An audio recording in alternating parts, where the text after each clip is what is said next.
નમસ્કાર મિત્રો, પીએમ કિસાન official YouTube ચેનલની અંદર આપ સર્વ મિત્રોનું સ્વાગત છે। તો મિત્રો, આજના વિડીયોની અંદર આપણે વાત કરીશું પીએમ કિસાન સન્માન નિધિ યોજના અંતર્ગત ફેબ્રુઆરી બજેટની અંદર જે સૌથી મોટો લાભ ખેડૂતોને બજેટની અંદર ખેડૂતોનો દેવમાં 16મા હપ્તાની તારીખ જાહેર। હવે ખેડૂતોને મળશે 6,000 ને બદલે 12,000 રૂપિયાની સહાય। સંપૂર્ણ માહિતી વિગતવાર જાણીશું। વિડીયો અંત સુધી જોતા રહેજો। જો તમે અમારી ચેનલ પર નવા છો તો ચેનલને સબસ્ક્રાઇબ જરૂર કરજો। તો ચાલો મિત્રો, આજનો વિડીયો શરૂ કરીએ। તો મિત્રો, દેશમાં આ વર્ષે લોકસભાની ચૂંટણી યોજાવા જઈ રહી છે। તે પહેલાં મહિલા ખેડૂતોને મોટા સમાચાર મળી રહ્યા છે। વડાપ્રધાન નરેન્દ્ર મોદી મહિલા ખેડૂતોને આપવામાં આવતી વાર્ષિક પીએમ કિસાન સન્માન નિધિ યોજના બમણી કરવા જઈ રહી છે। આમ થશે તો ખેડૂતોને કેન્દ્ર સરકાર તરફથી 12,000 રૂપિયા મળશે। હાલમાં દેશભરના ખેડૂતોને વાર્ષિક 6,000 રૂપિયા પીએમ કિસાન સન્માન નિધિ યોજના અંતર્ગત મળી રહ્યા છે।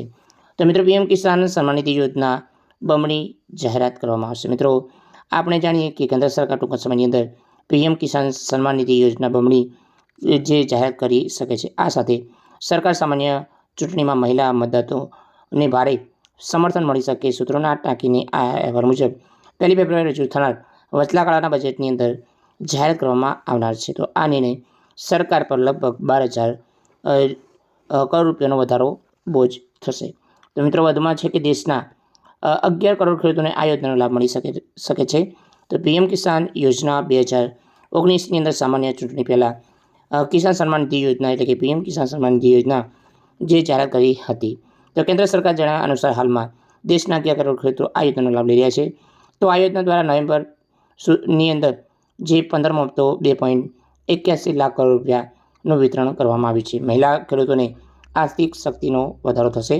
તો મિત્રો, વધુમાં છે કે અર્થશાસ્ત્રી રાહુલ બારેજા જણાવ્યા અનુસાર હતું કે પીએમ કિસાન સન્માન નિધિ યોજનાની અંદર વધારો કરવાની મહિલાઓને મોટો ટેકો મળશે, જેનાથી આર્થિક શક્તિ પણ વધારો થશે। તો રિપોર્ટ અનુસાર સૂત્રોએ જણાવ્યું છે કે કોઈ પણ સરકાર આ યોજના મહિલાઓને આપવામાં આવતી રોકડ સહાય બમણી કરવા કોઈ દાખલો નથી, પણ તેનાથી ગ્રામીણ વિસ્તારમાં મહિલા સ્થિતિ પણ મજબૂત થશે। જોકે કૃષિ મંત્રાલય, નાણાં મંત્રાલય મુદ્દે ટિપ્પણી કરનાર ઇનકાર કરે છે। તો મિત્રો, હાલમાં 26 કરોડ જે ખેડૂતો છે, જે પરિવારો છે, એ અંતર્ગત એક મોટી બેંક છે જે ખેડૂતોની। તો સરકારી આંકડા મુજબ દેશમાં 142 કરોડથી ની વસ્તીમાં મહિલાઓની સંખ્યા 60% છે, પરંતુ માત્ર 13% જમીન માલિકો છે। આ કારણે પીએમ કિસાન સન્માન નિધિ યોજના બમણી કરવા સરકાર બહુ ફરક પડી નહીં શકે। તો મિત્રો, એ અંતર્ગત હવે પીએમ કિસાન સન્માન નિધિ યોજના અંતર્ગત ખેડૂતોની આવકમાં વધારો થશે, એટલે કે 6,000 ને બદલે હવે ખેડૂતોને મળશે 12,000 રૂપિયાની સહાય। તો મિત્રો, બજેટની અંદર જે કેન્દ્ર સરકાર દ્વારા સૌથી મોટી સહાય જે જારી કરવામાં આવી શકે છે।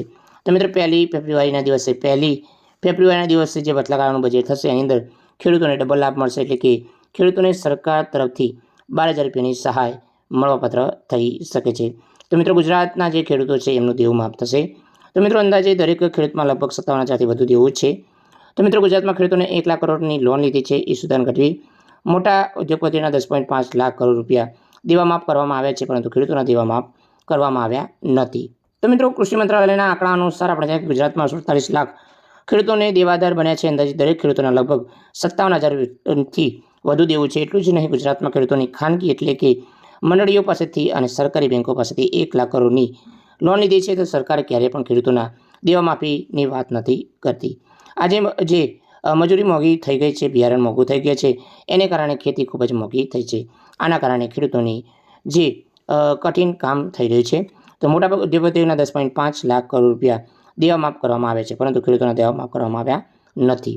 તો મિત્રો, સરકાર દ્વારા જે સૌથી મોટો નિર્ણય દેવા બાબતે છે કે ખરેખર ખેડૂતોને દેવું માફ કરવું જોઈએ કે ન કરવું જોઈએ, એ કમેન્ટ કરજો।